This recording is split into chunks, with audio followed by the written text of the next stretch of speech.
Om Guru Brahma Guru Vishnu Guru Deva Maheshwara Guru Sakshat Param Brahma Tasmai Shri Gurave Namaha Karnamandala Karam Vyaptam Yena Characharam Tatpadam Darshitam Yena Tasmai Shri Gurave Namaha. Let me begin by offering my pranams to all of our senior sadhus. My special thanks to Swami Siddheshanandaji, who is organizing this program, all of the other organizers. It would be wonderful if I could be there in person to see everybody and to experience the wonderful atmosphere of India and Kolkata and the home of M, Shri Ma. But we'll make do. This is the next best thing.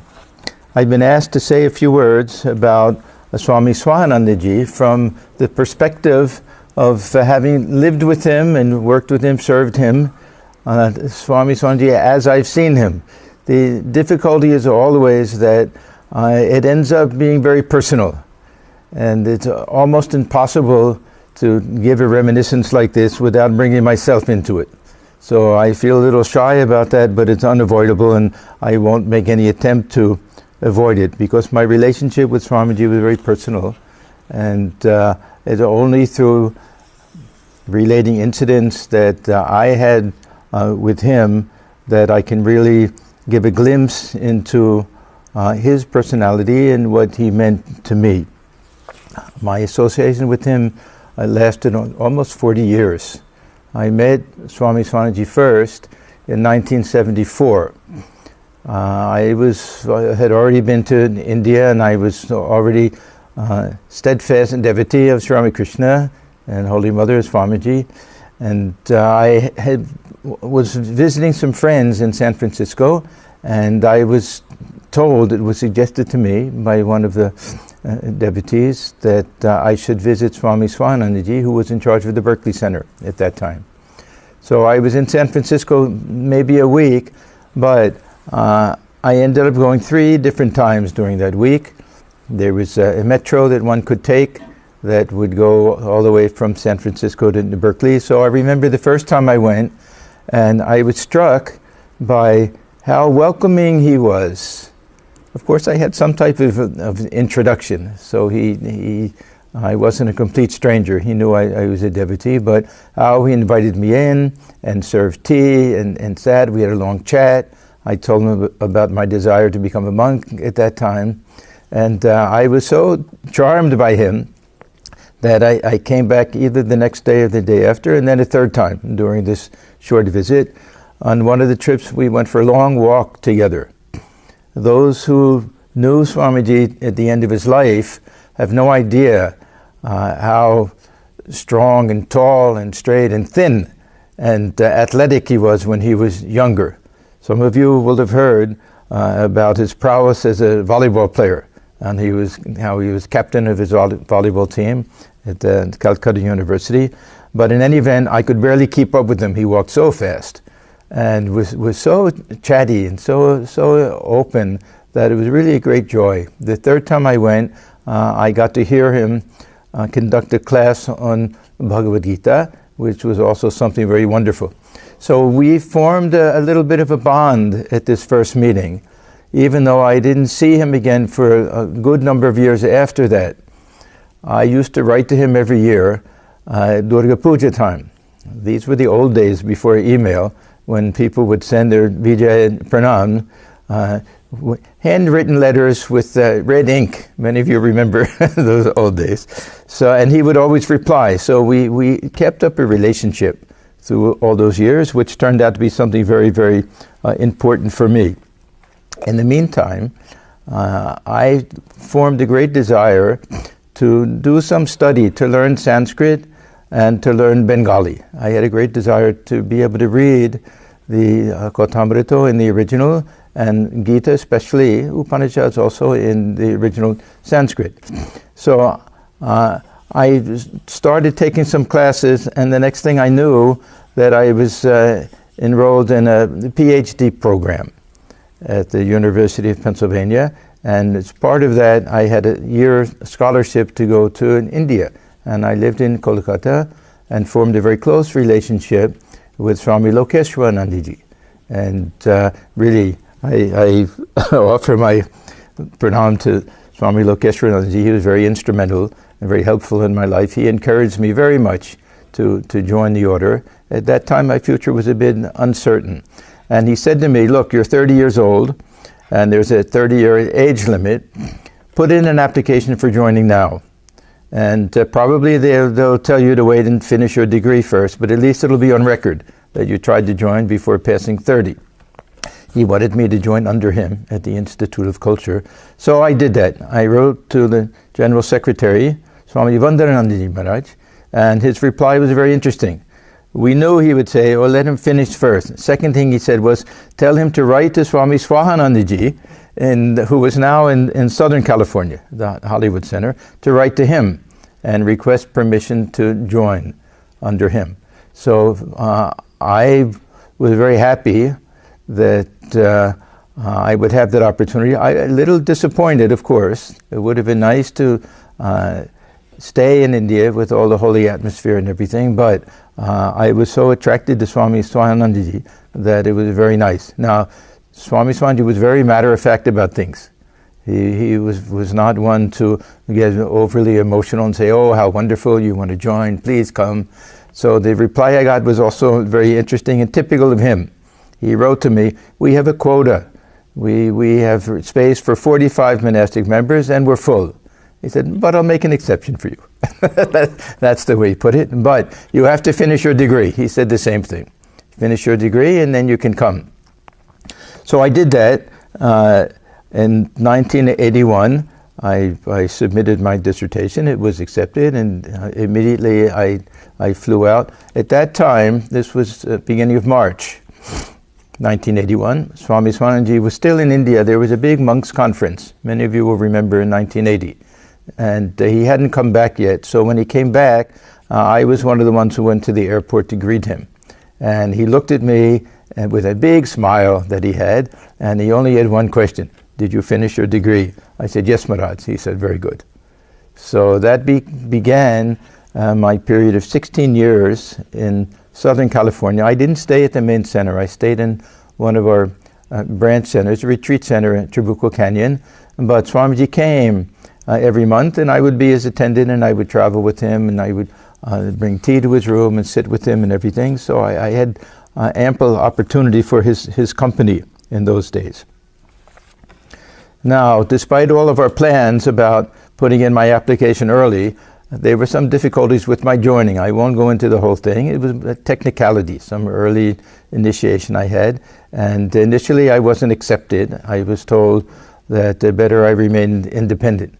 Now, Swami Swahanandaji, he fought for me so hard, so lovingly, that several trips to India, and this was a time when he had no assistant Swami. Swami Aparnandaji, an opening had come in Berkeley, and he went there. So each time I would say, Swamiji, did you ask for an assistant? And he said, no, I was fighting for you the whole time. And then finally, he went to them, and this was 1886, and he convinced them that they finally accepted me. And I said, Swamiji, how did you do it? And he said, one of the monks told me, I think it was probably Swami Atmajnananandaji, one of the monks told me, you will have to beg for Stuart. He always called me Stuart, my pre-monastic. You will have to beg for Stuart. So then I knew what a debt of gratitude and obligation I had to him, that he actually begged the trustees on my behalf. And he was a very proud man, not in a worldly sense, in a very good sense. The pride of a Maharaja. He wasn't one to humble himself before other people. It wasn't a question of pride, as I say. He was a very simple and straightforward person. But it was really a great sacrifice on his part to do that for me. So my debt of obligation to him was far more than the ordinary disciple to the Guru, because he saved me in my monastic life.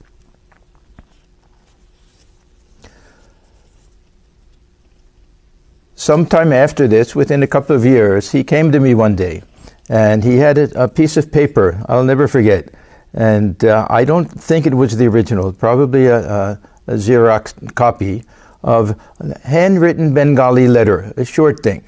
And he gave it to me and he said, "Can you read this?" Now, he knew I knew Bengali to a certain extent, but handwritten Bengali is difficult, and this was not written very clearly. So I could make out a little bit. I said, "It's a little bit difficult, Maharaj." And I asked, "What is this?" And he said, "This is one of the letters that Swami Atmajnanandaji wrote to me." And then I asked about it, and he said, "I have a desire to have these translated into English."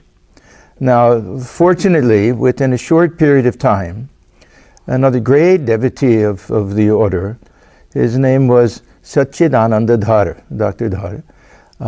He collected all of the letters from many of the other Swamis. Swami Atmajnanandaji, if you don't know, was a disciple of Holy Mother, a prolific letter writer, and a wonderful songwriter and poet, and so inspiring that whoever received letters, they would not only save the letters, they would make copies and give them. There was a whole circle of disciples and devotees and monks who would be given these different copies. So he collected all of them, and he published everything in Bengali, so then it was easy to read. So Swami Swahanandaji put me in charge of the final editing, along with another one of our monks. The two of us did the final editing. He had many people who would translate them. They would come to us, and I would go through the English translation with the original Bengali and try to make sure everything matched and put it in a final finished form. So this was a very great blessing that he gave to me, because these letters are so inspiring, number one. And number two, a good number of these letters were written to Swami Swahanandaji himself, and this was the first time that I had a little insight into who he was and where he came from. Before that, he never spoke about himself, about his early days, where he came from, typical of a sadhu. Very rarely will they talk about their pre-monastic life. Later, he very freely spoke about his days in the Habiganj, in Sylhet, and East Bengal. But at that time, I knew very little. So this was also a window into who and what he was, how his connection with the Ramakrishna order went back to the time he was a young boy, when he was 13, 14, how he spent every morning, would go to the Habiganj ashram and would polish and clean all of the utensils, and how he always said, "My first attraction was to the library there." He was a voracious reader. He read all of the books in the library. He was there so much that they gave him the key to the library and put him in charge of the library. And how, as a young boy, 14, 15, he formed a desire to be initiated by Swami Atmajnanandaji, and wrote letters to him and received them. And by the time he was old enough, I believe 15, to go to Bellarmut, Swami Atmajnanandaji had passed away, and Swami Vijnananandaji was there, and he took initiation from him. I asked Swamiji once, "Maharaj, how old were you when you knew that you wanted to be a sadhu?" And he looked at me and he said, 14. So from that very young age, he was determined to be a sadhu. And so this was a very nice thing. And this leads to the second very interesting connection with all of this. Within a couple of years, it was time for me to take my first vows of brahmacharya. This will be in 1992. Normally in this country, we take our brahmacharya vows at one of the main centers here, and one of the senior sadhus will come and the other monks will come. I requested Swami Swahanandaji, could I please go to India and take my vows there? And he was always agreeable to things. He was open to everything. That was one of the great things, how liberal he was and how free he was. If it was a bad idea, he would say, "Are you sure you want to do it?" Very rarely would he say no. I'll give one other nice example. When we started our new temple in Washington, D.C., I went to him and said, "Maharaj, I have this desire. It would be very nice if we had a marble statue of Sri Ramakrishna." And he looked at me and he said, "Yes, if you really think so, you can go ahead." Now, I knew that meant he didn't like the idea. So then I said, no, Maharaj, it was just a thought, and I put it out of my mind. Within a few days, he came back and he said, yes, go ahead. And then I knew that. But the point is that he very rarely said no to anyone. So my time came to go to India for my brahmacharya vows, and I remember I was on a walk with Swami Swahanandaji. He loved to walk. And every morning when he came to Tribuco, we would walk all the way down to the gate and back. It was a nice long walk. And I said to him, Maharaj, when I go to India, he gave me 3 months leave. When I go there, where shall I go for pilgrimage after taking vows? And he thought for a minute. And then he said, go to Bangladesh. I was surprised. I was surprised for several reasons. One, of course, we assume it'll say, well, you'll go to Kashi and you'll go to Mayavati, Uttar Kashi, maybe somewhere else in the Himalayas, something like that. So I wasn't expecting it. Then it occurred to me, okay, Swami Atmajnananandaji. There's one connection I have, and he knew that I was very attached to Swami Atmajnananandaji. Number two, now through that I knew that he was from that area. And there was a third reason why it appealed to me, that I thought how nice it would be to visit all of the places that Swami Vivekananda went to. When Swamiji went and took his mother on pilgrimage. So I made a plan. I'll go to Langulband, I'll go to Chandranath, a temple near Chittagong, Sitakundo, all the important places where Swamiji took his mother.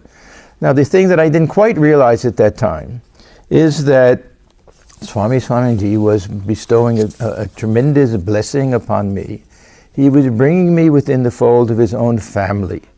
He didn't do that with anybody else that I know of, certainly no other Western monks at the time, that my relationship with him, this guru-disciple relationship, of course, was a very close and wonderful thing. But he was really making me part of his family, because I didn't realize that so many family members still lived there. And he made every arrangement. He contacted all of the centers there.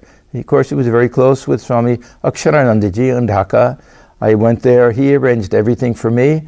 I spent time in Hobionj, which is where Swamiji grew up. He had his schooling there, probably he was born there also. And in his mother's village, Baniachung, I went there and I met all of the family members. So many are still there. Of course, by now, many had passed away. And Swami Swahanandaji's father passed away before he was born. So the real father figure in the family was his maternal uncle. And he was such a sweet man. And he knew all about me, that I was coming, was so excited. And when I got there, I couldn't leave his side. The whole time he'd be stroking my arm and he'd be looking at me, and he was practicing English. He didn't think that I knew any Bengali, so he was trying to, what will he say to me when I got there? So anyhow, I forged a very close relationship with all of the family members there. I got to see Swamiji's birthplace. I got to see his father's home, Putijori, not too far from there. And when I was at Bellarmut, of course, he directed me towards his nephew, Swami Pranaram Nishit Maharaj, who either you've heard from already or will hear from, and who was my dearest and closest friend in Bellarmut. So I look upon him as my elder brother, and now Swamiji was really like a father figure in a literal sense, not just a guru-disciple sense. So this was really what I consider to be a tremendous blessing. And I know that he knew it, that he had that in mind. He wasn't sending me there because of so many great pilgrimage places, that he wanted to connect me with the family in that way. And even when at Bellarmut, a large portion of the family members live in Birati. This is where many Saletis live. And because of Nishit Maharaj, I went there and I've met all of his relatives from there also. So this is another great blessing, I feel, that he gave to me. 1996 was time for me to go to Bellarmut to take sannyasa. And of course, this was such a wonderful experience. I was so inspired. I came back, and again, I was given about 3 months leave. And when I saw Swami Swahanandaji again, this will be June in 1996, he dropped a little bit of a bombshell on me. He pulled me aside and he said, "Stuart, I'm thinking of trying to start a center in Washington, D.C. Are you willing to go?" Now, I had a particular attachment to this Trabuco Canyon ashram where I had lived for 16 years. There were many very senior monks there that I loved very dearly, and it was in the country, it was a beautiful place, and it just suited my temperament and personality. I didn't really have any interest in any public work, starting a center, anything like that. So I thought to myself, how to get out of this? And how can I possibly say no to someone who has given me, shown me such kindness and so many blessings? So I said, "Maharaj, I'm very happy here. I love it in Trabuco. I have no desire to do any type of public work." Then in the back of my mind, I knew that Swamiji had schemes right and left. He was always thinking about, well, we can do this and that, and writing to headquarters. I heard from one of our trustees that every day we'll get another letter from your guru. He would say, with some other plan. Half the time we say, Maharaj, we'll look into it. And they never do anything. So I thought that not good to say no to something that probably won't happen. So I said, "But Maharaj, if you really want me to go, I'll go." So big smile lit up his face. I thought I was telling him, no, I don't want to go. And he said, good. Then it's settled. So that meant that, okay, and there was no getting out of it. And I didn't want to, because I felt that I owed him at least that. And then he said to me something very important. He said, "You'll find out it's a great blessing to do pioneer work." He used that term, to do pioneer work. And of course he was true. It was a very great opportunity for me and a great blessing for me. And it showed two things that were very dominant in his outlook. One was this tremendous zeal to spread Vedanta, to see new centers start up everywhere, and to send his own monks and Western monks and nuns, Westerners, to give them tremendous scope to run these new centers.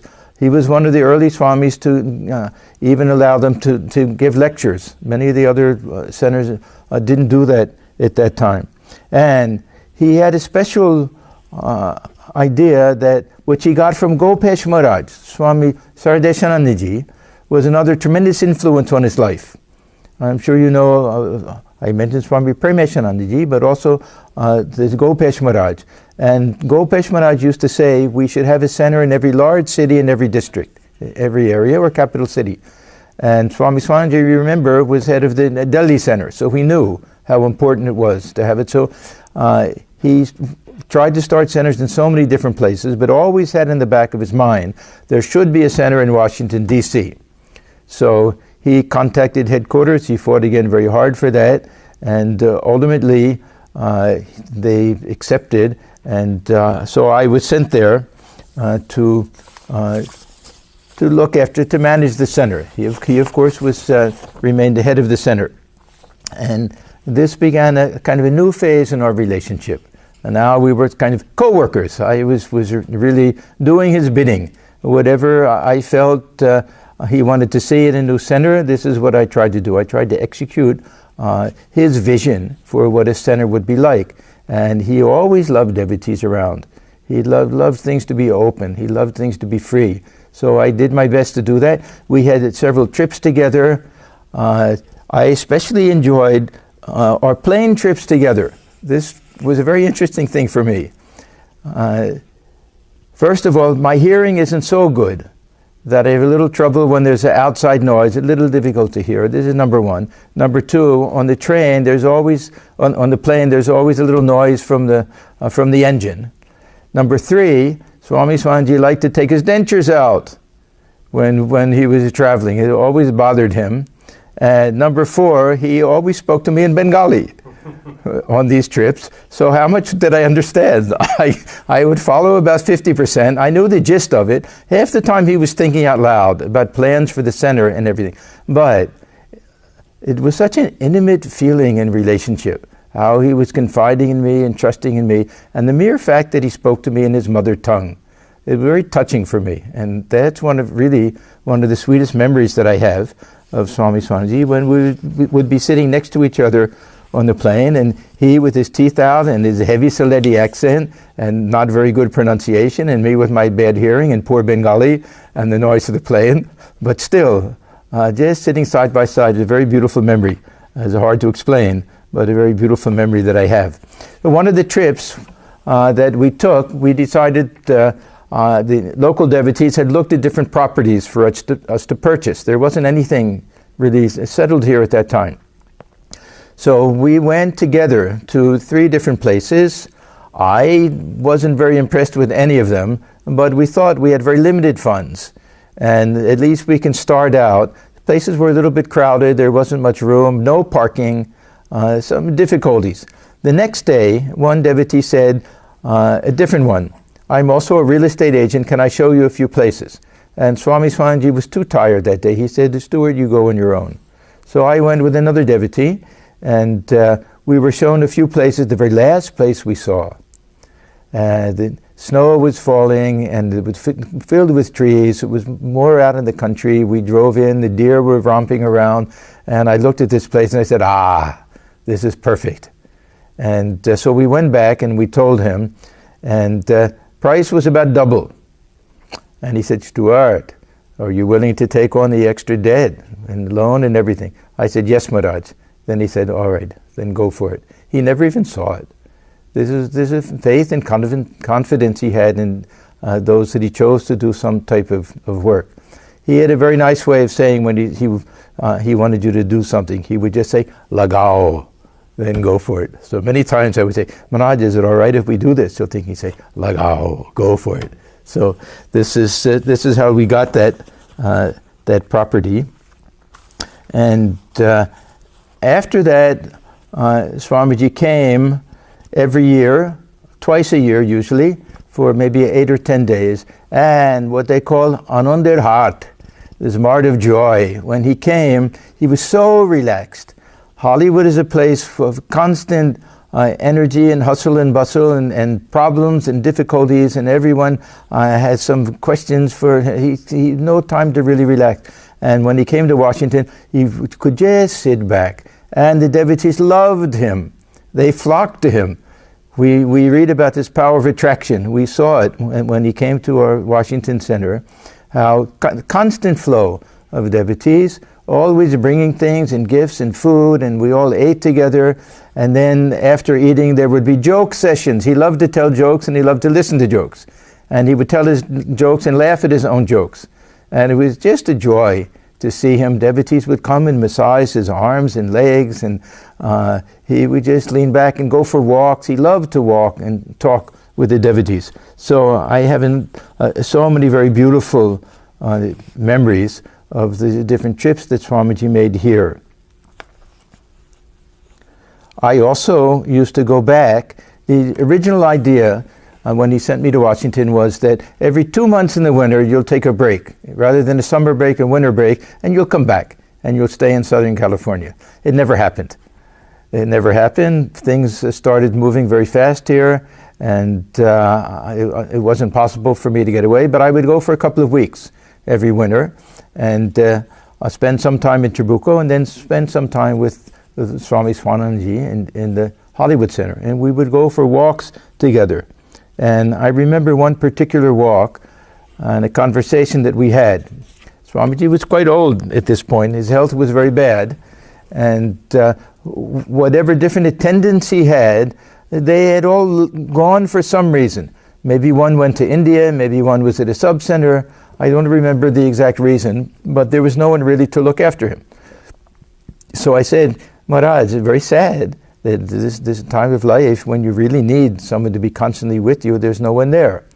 And he looked at me, and tremendous calmness in his face. He said, what can I do? It's my karma. Huh? And this was his attitude, this attitude of perfect acceptance. It was really a very wonderful thing. There was an incident that took place during this time. which are also a little bit tricky to try to explain how it happened, but it shows another very important aspect of Swami Swahanandaji's nature. On this trip back to Trabuco, Swami Swahanandaji happened to be visiting Trabuco at the same time that I was there. One of our very elderly monks, whom I knew from a very early time, even before I joined. He had come to India when I was living in India. We were very, very close. He was in Trabuco. He's the one who really encouraged me to join there in Trabuco. He was living at that time near our Santa Barbara temple. And he knew that I was coming in and made a special trip. It was about a 2.5 hour drive. He said, "No, I'll come down to see you." So I knew he was coming down, and Swami Swahanandaji was there, and we were invited to a devotee's home for a meal one night. Now, I knew this devotee, and I called and I said that, is it all right? One of our ex-monks from Trabuco is coming down to see me, that for him to come also. So she hesitated a little bit. She said, okay. Then I got a call later. She said, please excuse me that I should have told you. There's a very special occasion for me. I think it was her 60th birthday, that I really just want those people that I have a very close relationship with, that please explain to him that it's better that he doesn't come. So I said, okay, then I'm in a fix. What can I do? If I tell her no, then I won't go. Then that'll look bad. I'll miss the company of Swami Swahanandaji. The other monk will feel bad. And if I go and leave him behind, I'll feel bad. So I was in a fix. So I went to Swami Swahanandaji and I explained the whole thing. I said, Maharaj, what should I do? And he said, yes, probably better that you have to go, and probably better that you have to tell him that this is the situation. I'm sorry that you can't go. And then I said, yes, how to tell him? And then he looked at me and he said, you can put the blame on me. And I was so touched by that. First of all, of course, I could never do it. But then I thought how much love that he has for his disciples, that he's willing to take the blame on himself. So I said, Maharaj, no, I could never do that. But it shows another side of his personality, not just a love for the disciples, but complete indifference to public opinion. He really didn't care. I saw it so many times where people would have a mistaken impression. They thought that he had done something that he hadn't done, that he wasn't welcoming to this person or that person, and he didn't care to correct anything. It was like, yeah, people will think what they think, what can I do? He had that attitude. So I was really especially touched by this one particular incident. I just want to mention a few of the stories and advice that he gave, and then I'll stop, that I think show also, gives a good insight into his personality. He used to tell the story of a man who suffered from a very painful ailment, and he went from doctor to doctor to see if there was a cure. No one could cure him. Then finally he went to a fortune teller. And he said to this fortune teller, see, I suffer from this terrible ailment. How long will I suffer from it? And she looked into her crystal ball and she said, you'll suffer for another 10 years. And he said, and after that? She said, after that you'll get used to it. And he told this story so many times. This was his attitude, this titiksha, how he could bear tremendous suffering. He had a lot of physical ailments at the end. So this was one very special thing. Then he'd like to tell another story, that there was a minister who was meeting with his different advisors. There's a minister, not a religious minister, a government official, and there was a knotty issue that had come up. And one advisor came and said, I think it'll be good if you do it this way, and he explained all of his reasons and everything, and then the minister said, yes, you're right. Then the second advisor came, he told him something completely different, and he said, yes, you're right. Third came with a different opinion, and he said, yes, you're right.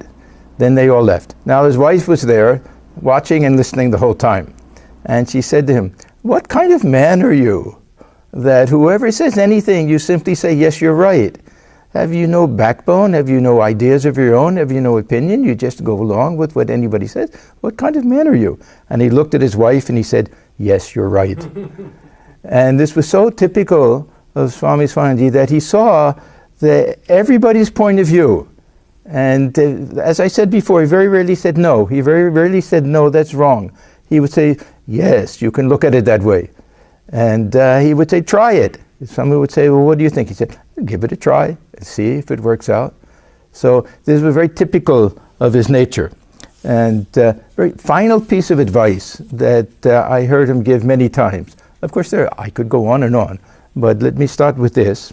That Swamiji had a fondness for this expression, bind yourself to a routine. It was very, very helpful to me in my spiritual life. That he said, bind yourself. Now, first thing people will think is, where's the freedom in that? But there's tremendous freedom in that. We get established in a routine where we don't waver. We go to the shrine when we're supposed to. We do our japa, our meditation, everything according to a routine. Then we don't have to think about it. It becomes automatic. And we saw this in his life, that even when he was in poor health, he would always get up as long as it was possible, and go to the temple in Hollywood or the shrine here and sit for his meditation and his japa, and never gave up his japa. He used to say, don't let the mala go hungry. Huh? You have to feed it. You have to do your japa. Don't let it go hungry. And I used to see, very often I would go into his room when he was here. There's some question, someone to visit him, something like that. And I would see he'll be sitting on the side of his bed with his mala in his hand. And never got annoyed. Never said, didn't you see that I'm meditating? Nothing like that. He would simply put it down and go ahead and do whatever he had to do. So this was another insight into his personality and a source of inspiration for me, that to see how regular he was in his spiritual life and his spiritual practice. Really, there's no end to the different ways that I was influenced and inspired by Swami Swahanandaji. Whenever here at the center I'm faced with any decision to make, I simply have one standard. What would he have wanted? What would he have done? What would have pleased him? And this has been a guiding principle of my life and has proved to be of great value, and I hope I can say of great success. So again, I would like to thank everyone for organizing this, for giving me this opportunity and blessing, really, to say a few words about my guru, a man who was tremendously influential in my life and for whom I have tremendous love and devotion. Thank you.